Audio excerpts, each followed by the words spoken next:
Assalamualaikum warahmatullahi wabarakatuh dan selamat pagi semuanya. Waalaikumsalam warahmatullahi wabarakatuh. Pagi, Pak. Semoga semuanya sehat ya, walaupun ini masih ada yang belum bergabung, masih ada 2 orang, tak masalah. Kita langsung mulai. Jadi hari ini merupakan pertemuan kita yang ketiga, tepatnya materi kita yaitu materi yang kedua ya.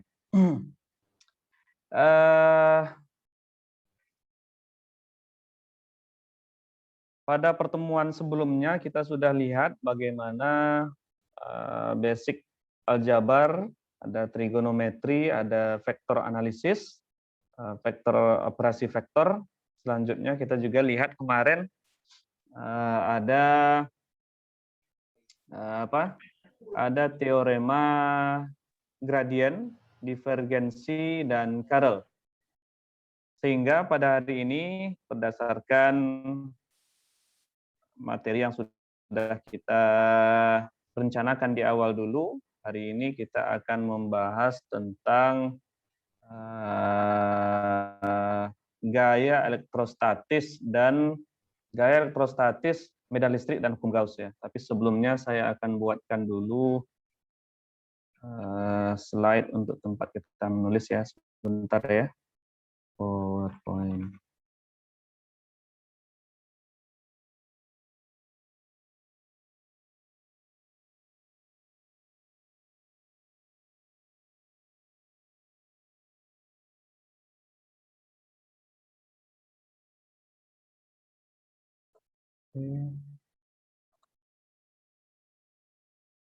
Sekarang saya akan share screen dan langsung saja kita anggap ini sebagai papan tulis. Apakah sudah bisa dilihat tampilan slide saya? Sudah, Pak. Sudah, Pak. Oke. Pak. Baik. Jadi langsung saja kita mulai. Nah, ini penanya masih belum ini.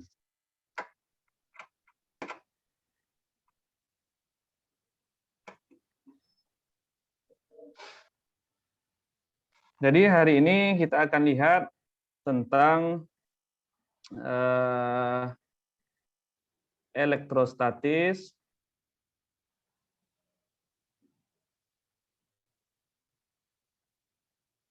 kemudian ada medan listrik, dan ada juga hukum Gauss ya. Nah, baik, langsung saja kita akan masuk ke elektrostatis. Saya yakin bicara elektrostatis ini semuanya sudah pada mahir ya, karena dari SMP sampai SMA sampai kita kuliah kita sudah membaca atau sudah mendengar kata-kata elektrostatis ini ya. Nah, elektrostatis, ada elektron muatan. Jadi ini identiknya kepada muatan ya. Jadi muatan itu sebagaimana yang kita ketahui ada 2 jenis. Ada muatan positif, lalu ada juga muatan negatif. Di mana kedua muatan ini mempunyai sifat yaitu kalau dia positif maka dia akan, kalau berjumpa dengan negatif, dia akan menuju ke negatif ya. Jadi positif menuju ke negatif. Sedangkan itu kalau dia saling berbeda jenis. Apa yang terjadi jika 2 buah muatan yang sejenis kita letakkan? Kalau dia sejenis, otomatis dia akan saling menjauhi. Pertanyaannya, kenapa bisa 2 buah atau lebih muatan itu saling tarik-menarik atau tolak-menolak? Nah, jawabannya adalah karena adanya gaya elektrostatis.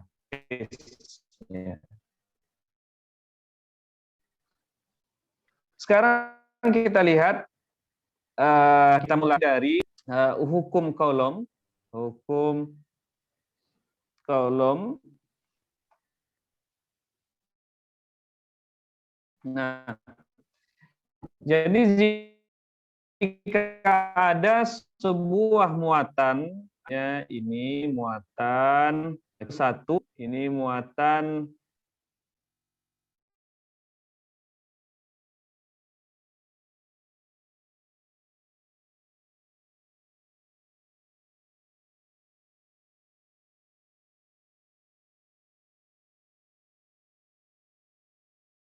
apa yang terjadi? Maka Nggak jalan, Pak, tulisannya.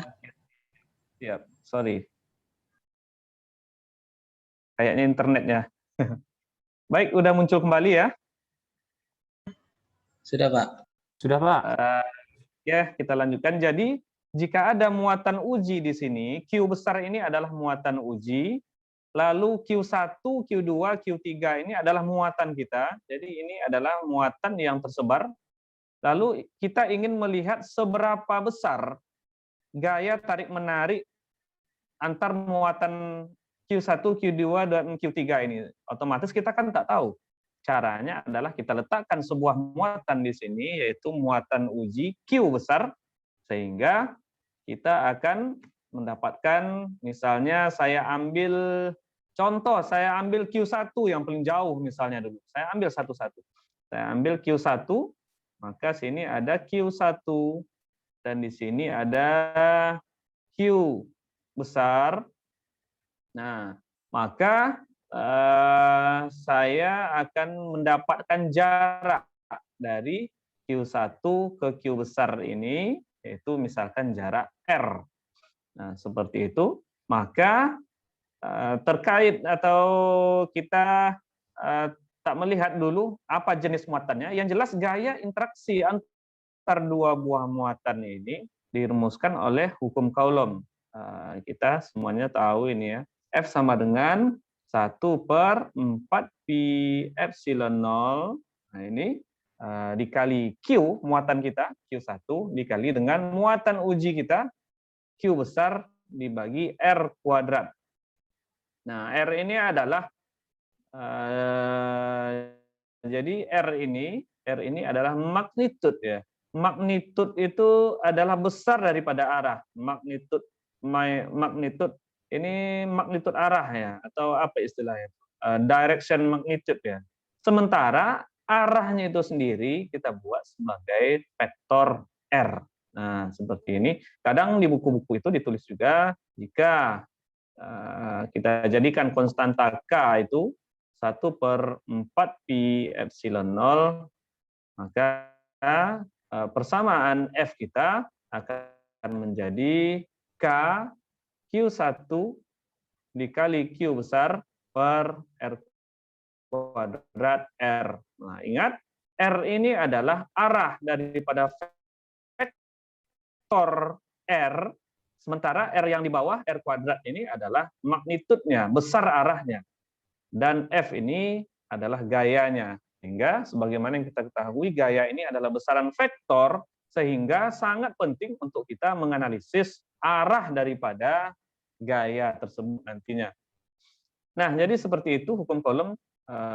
Jika kita balikkan keadaan ini, kita akan melihat bahwa besarnya hukum Coulomb ini atau besarnya gaya elektrostatis yang bekerja pada dua buah muatan ini akan berbanding terbalik dengan kuadrat jarak dari jarak pisah antara dua buah muatan tersebut.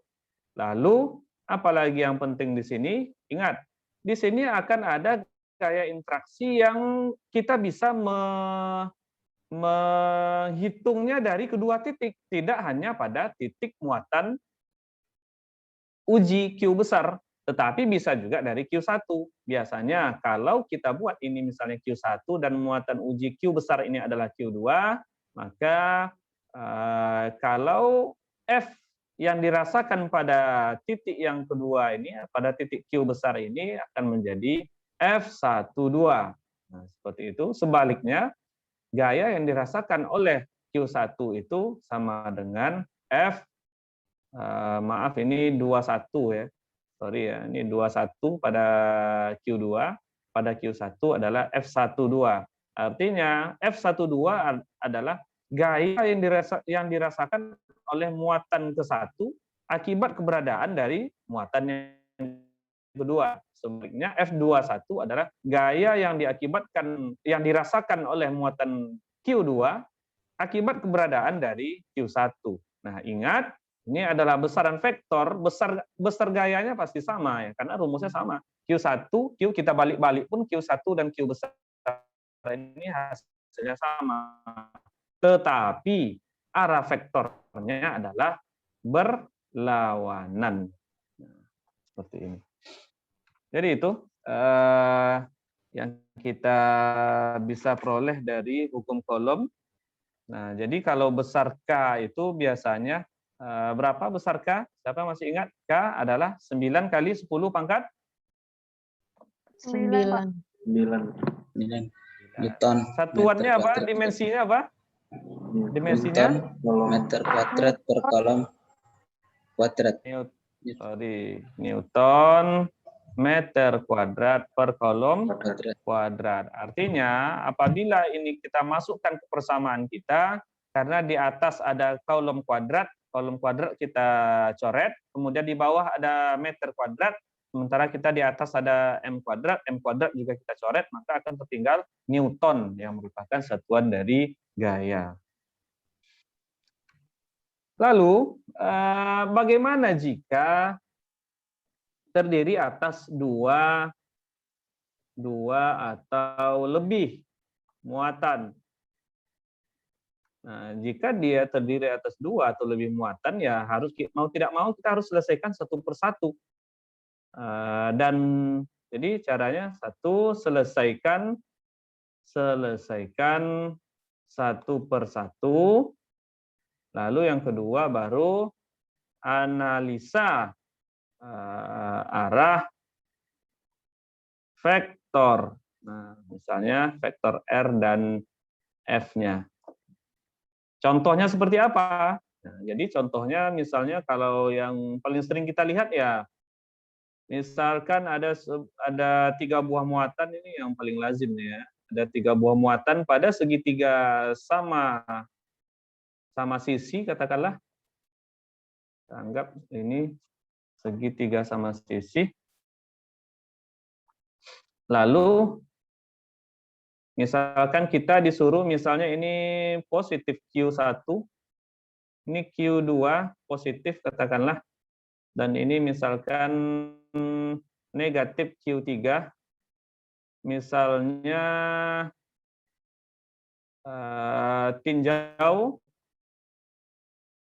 tinjaulah F pada Q2 misalnya. Ini ya langsung saja. Yang pertama, kita lihat satu persatu.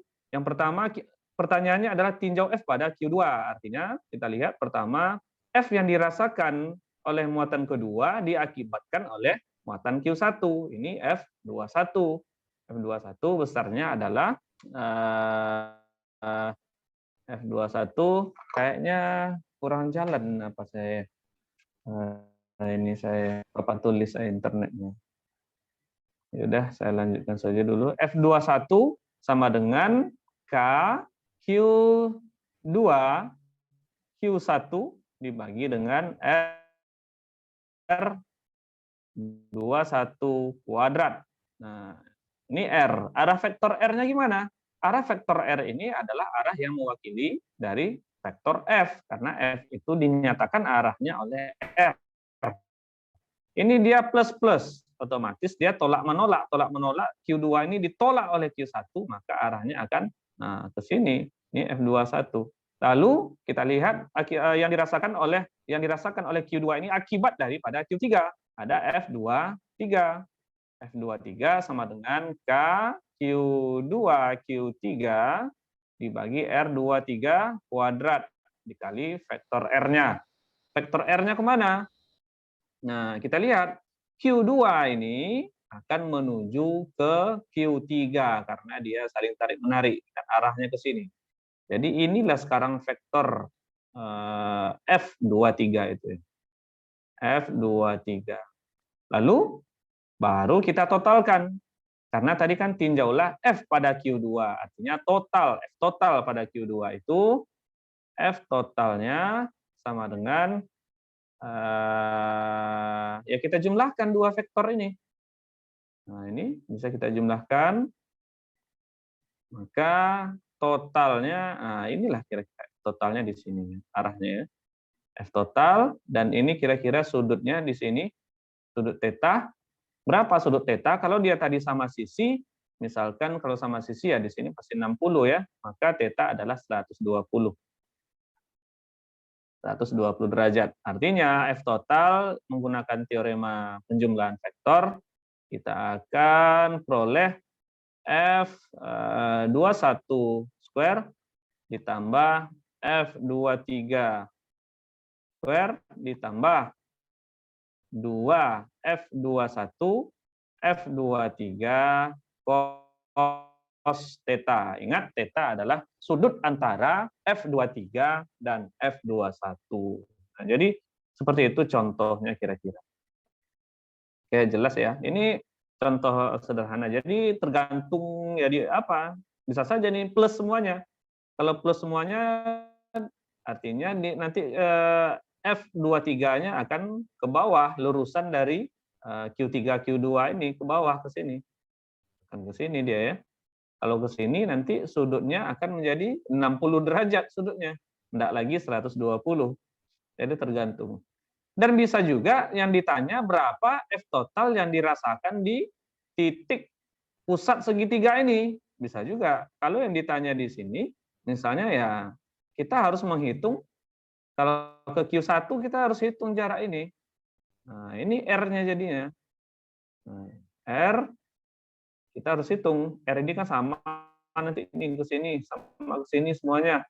Gimana cara menghitungnya? Bisa kita pakai teorema matematika ya. Nah, seperti itu. Kira-kira seperti itu. Kalau ingin dicari R-nya ini gimana? Kita ambil garis putus-putus di sini, ambil garis putus-putus ini, kita akan mendapatkan ini adalah setengah dari panjang sisi A, lalu ini sudutnya adalah 30 derajat. Maka dari hubungan kosinus, R sama dengan R cos 30 sama dengan setengah A. Maka R sama dengan setengah A dibagi dengan cos 30 derajat. Nah, itulah R-nya kalau dia berada di tengah. Contoh ya. Itu contoh. Seperti apa lagi contohnya yang paling sering muncul, baik itu ketika kita kuliah dulu S1 atau ketika Bapak Ibu misalnya mengajarkan di sekolah, ya bisa saja. Misalnya ada dua buah muatan dan Anda ingin melihat di sepanjang dua buah muatan ini di mana berapa X di sini dan berapa, anggap ini jaraknya, maaf, ini adalah X, jarak sampai sini. Nah, kira-kira pada jarak di posisi mana muatan uji kita ini, titik P ini, titik uji ini. Nah, misalkan titik P ini bisa jadi dia berupa muatan lagi ya, misalkan ini plus Q, ini misalnya plus Q, ini misalnya plus Q juga, misalnya. Pada posisi mana dia yang resultannya sama dengan 0? Nah, bisa saja pertanyaannya seperti itu. Caranya ya cari satu-satu. F yang diakibatkan oleh misalnya ini Q2, ini Q1 dan ini Q3. Cari F23, cari F13. Nah, ini kita lihat bahwa arahnya saling berlawanan. 13 itu arahnya ke kanan, 23 itu arahnya ke kiri, otomatis 1 plus 1 minus. Dan kita lihat besar Q-nya seperti apa. Lalu barulah kita bisa menghitung jaraknya. Kita anggap misalnya di sini, kalau di sini jaraknya misalnya B, maka jarak di sini adalah X dikurang B, misalnya seperti itu. Kita masukkan ke dalam persamaan, maka secara matematis kita akan bisa mendapatkan. Lalu seperti apa lagi? Nah, ini yang terakhir, setelah ini kita lanjutkan ya. Nah, bisa saja soalnya itu kadang berbentuk persegi. berbentuk persegi, misalnya di sini ada Q1 plus, di sini misalnya Q2 negatif, di sini ada Q3 plus, dan di sini ada Q4 plus. Nah, misalkan tentukanlah F pada Q3. Apa yang bisa kita lakukan? Ya dengan cara yang sama. F34 arahnya pasti ke kanan. Ini adalah F34. Lalu F32 arahnya kemana? Ke bawah, karena dia negatif. F32. Lalu F31, nah ini otomatis perpanjangan dari diagonal ini. Nah ini dia ke sini dia. Ini adalah F31. Nah ingat, kalau dia sama sisi, otomatis sudut ini 45 derajat kalau dia sama sisi. Tetapi kalau dia tidak sama sisi, maka sudut ini dapat kita cari menggunakan konsep trigonometri ya. Tapi ya tergantung soal. Kalau soalnya ngasih dia sama sisi, maka langsung 45 derajat. Lalu apa yang bisa kita lakukan dari F31, F34, dan F32? Nah, F31 tambah F34 tambah F32. Nah, caranya ya kita jumlahkan dia satu persatu. Kita jumlahkan satu persatu. Ini ingat sudut di sini ya pasti sama dengan sudut di sini juga, yaitu 45 derajat ya. Nah, sementara sudut di sini adalah 90 derajat. Lalu kalau menjumlahkannya satu-satu, yang paling mudah ya kita jumlahkan, maka ini dapat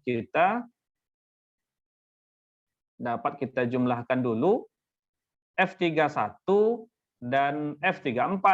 Nah, ini misalnya nanti totalnya, contoh totalnya dapat misalnya ke sini misalnya. Ini adalah F3134. Baru setelah itu kita jumlahkan dengan F32. Nah, seperti ini misalnya ya. Inilah F total terakhirnya misalnya. F total yaitu F3134 kita jumlahkan dengan F32. Lalu bagaimana dengan ininya? Dengan sudutnya, otomatis ini sudutnya adalah 90 derajat ditambah dengan, nah ini, kalau dia muatannya sama besar semuanya dan sama sisi, sekali lagi kalau muatannya sama besar dan sama sisi, maka F-nya kan sama. Sama nih semua F ini.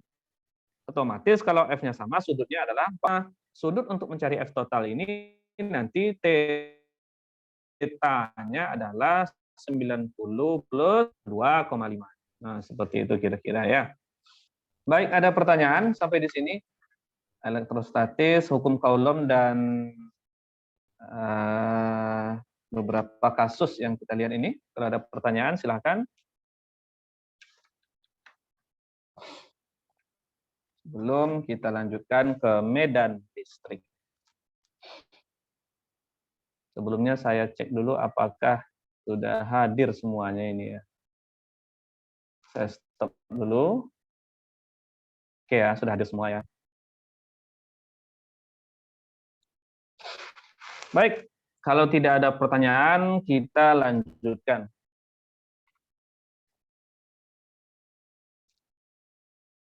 Jadi sekarang kita lanjutkan ke medan listrik. Medan listrik. Apa itu medan listrik? Kalau kita ditanya apa itu medan listrik, ya yang kita tahu adalah wilayah atau daerah yang masih merasakan dampak atau pengaruh dari gaya tarik atau gaya tolak daripada muatan listrik itu sendiri ya. Sehingga dapat kita katakan juga medan listrik itu adalah daerah yang masih ada pengaruh gaya elektrostatis. Nah, itu dapat kita definisikan seperti itu. Jadi apa? Kita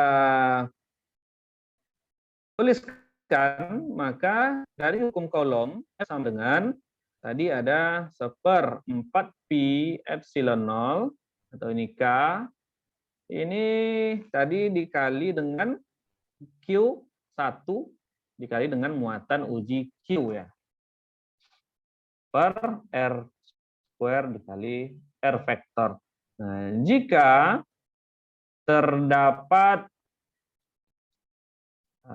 N muatan, nah maka ini ya bisa kita tulis, yaitu F sama dengan 1/4 pi epsilon 0. Kita keluarkan saja muatan uji kita, Q besar ya. Q besar kita keluarkan, maka ini akan kita peroleh di sini Q1 per R1 kuadrat. Dan ini ingat ada arahnya, R vektor ditambah Q2 per R2 kuadrat. Ini juga ada arahnya, R1, R2.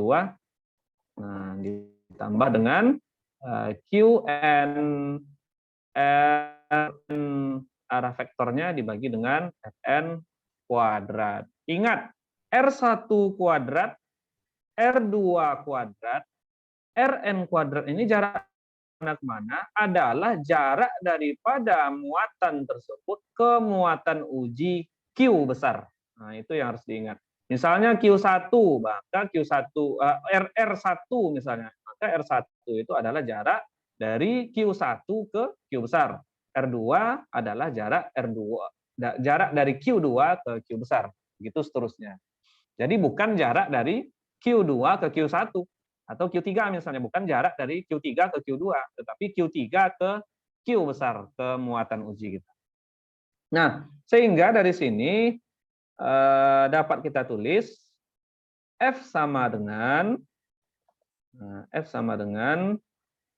Q, nah, ditulis seperti ini ya, Q E.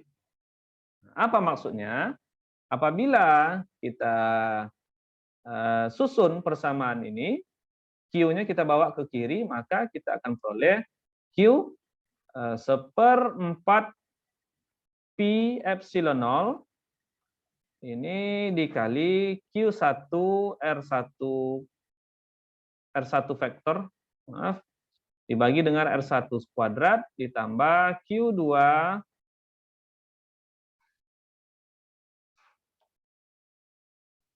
ditambah dengan Q2 R2 vektor per R2 kuadrat, ini ya sampai sekian misalnya. Artinya ini adalah komponen daripada E yang kita sebut sebagai medan listrik. Jadi sekali lagi, medan listrik dapat kita tulis E sama dengan 1/4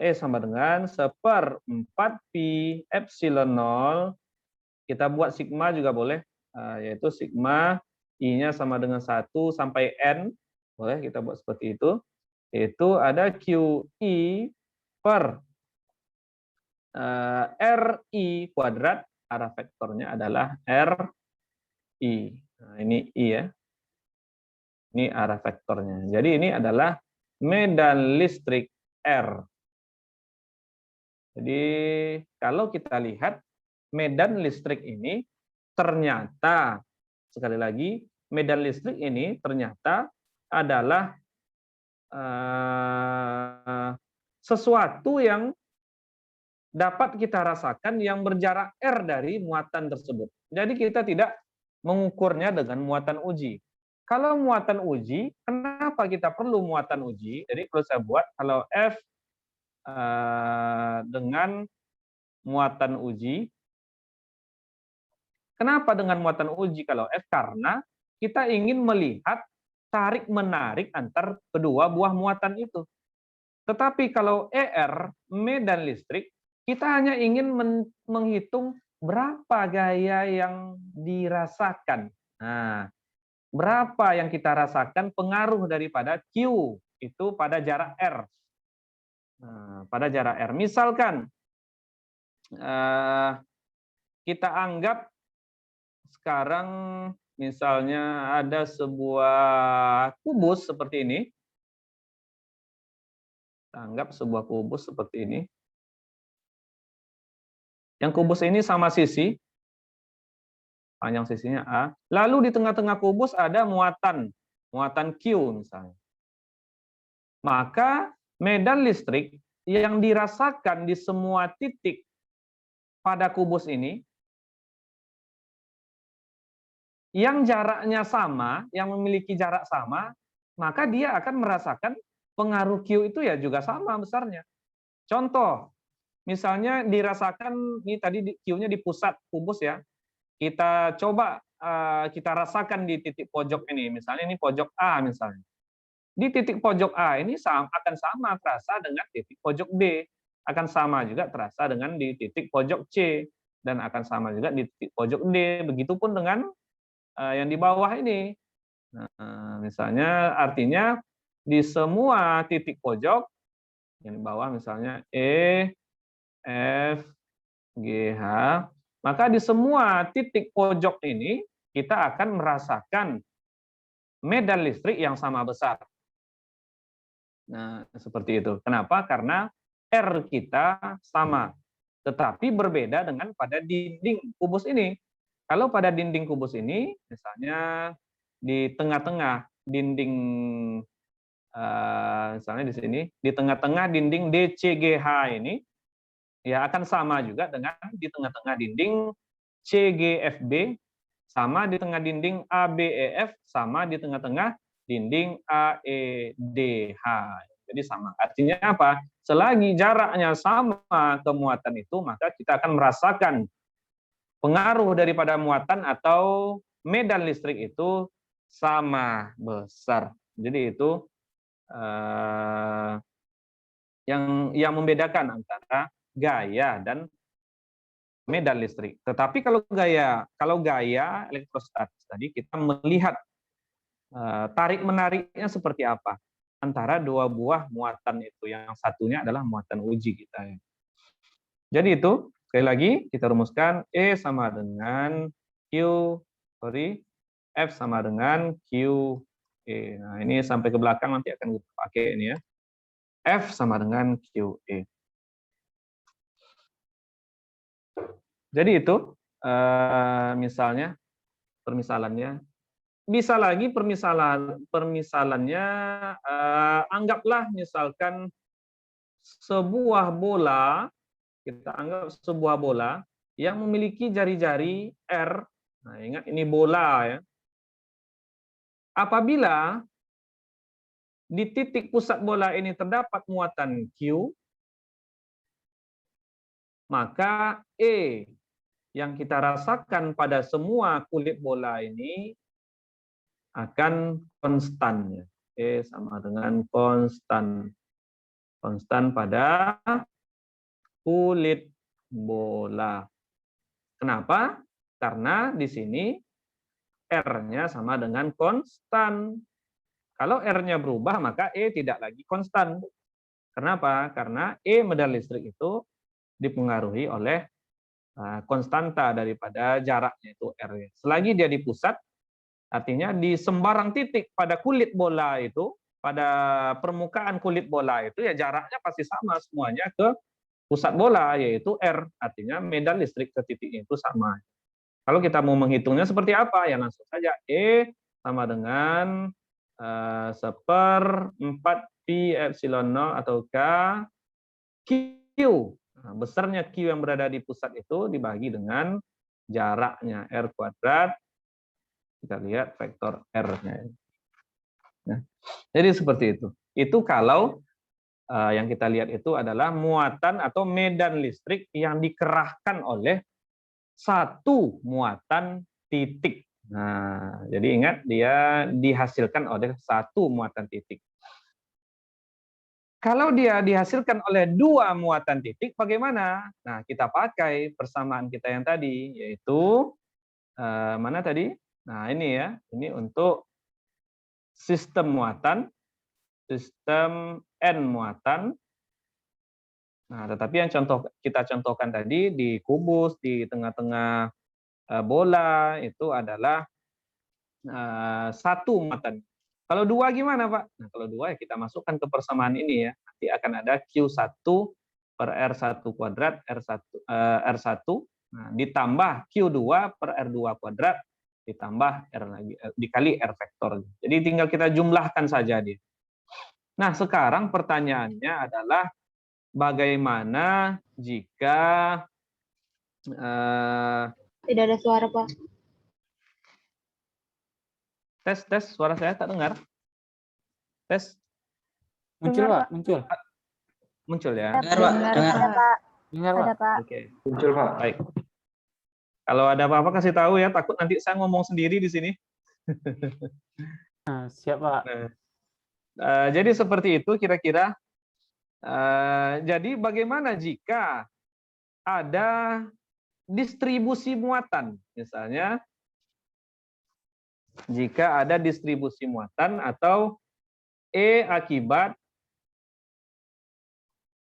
distribusi muatan. Nah, apa maksudnya? Maksudnya adalah bagaimana medan listrik yang kita rasakan apabila ada sekelompok muatan yang terdistribusi. Misalnya terdistribusi pada sebuah tongkat ya, misal pada tongkat terdistribusinya. Maka pada jarak tertentu dari tongkat itu berapa medan listrik yang kita rasakan? Nah, itu berbeda lagi konsepnya, nanti akan kita lihat ya. Atau misalnya ada sebaliknya, tadi ada bola, lalu muatan terletak di pusatnya. Lalu bagaimana jika muatan itu terdistribusi pada pusat permukaan bola? Maaf, pada permukaan bola. Bukan pada pusatnya, tetapi muatan terdistribusi pada permukaan bola, pada kulit bola. Berapa medan listrik yang dirasakan oleh satu titik di dalam bola, misalnya. Nah, itu akan kita lihat setelah ini. Tapi ini saya tutup dulu karena Zoom kita sudah habis 40 menit. Setelah ini saya akan bagikan lagi linknya melalui WhatsApp ya. Saya keluar dulu ya. Ya, Pak.